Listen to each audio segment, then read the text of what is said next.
2022, on n'en pouvait plus. Deux. Un qui, depuis le début de l'année, entendait officiellement nous emmerder et qui, entre nous, n'a pas chômé.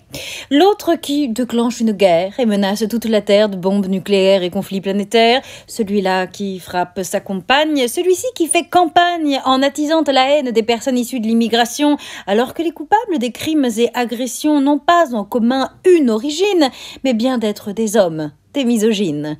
Et puis ceux avec qui on repart pour 5 années, derrière le mascouille en chef de l'Élysée, malgré les plaintes pour viol déposées, malgré les témoignages sinistres, les agresseurs restent ministres. 2022, oui, overdose. 2.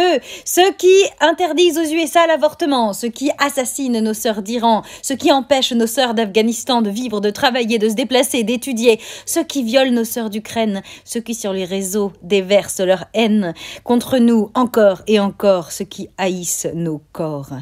Celui qui soutient son pote agresseur salue sa dignité haut le cœur. Celui qui met sous emprise des sœurs et traite les féministes de macartistes. Ceux qui sont obsédés par la croissance comme de l'ascension de leur propre excroissance, quitte à tout bousiller. Ceux qui, si nombreux, n'ont pas boycotté une coupe du monde criminel d'humanité et ceux qui donnent à « tu veux mon zizi » des arts et des lettres le prix et à « Je vais te Marie Trintignant » ce titre aussi de chevalier. Homme en perpétuelle célébration, femme en perpétuelle invisibilisation, alors que Francky et Orelsan, on aurait bien fait 2022 sans. Marre d'eux et de 2022. Alors 2023, de quoi elle sera faite, je ne sais pas. De là à être une fête, pas sûr, tu vois. Mais 2023, c'est certain, sera une nouvelle année de combat pour la paix, pour nos droits. 2023.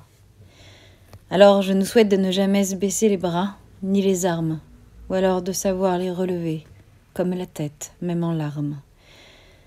Je nous souhaite de lutter, chacune avec nos voix, nos talents, nos parcours, même quand on n'est pas d'accord de parfois, toujours en soror amour. Restons comme Simone en veille, et semons sur la terre des merveilles.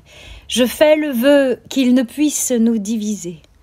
Nous, guerrières rassemblées sur les réseaux, en avalanche, dans les rues, sur les planches, dans nos vies ou sur scène, comme au Café de la Gare où je vous retrouve chaque semaine, je souhaite que de manière absolue, les hommes ne règnent plus, que leurs privilèges chutent face à nos luttes.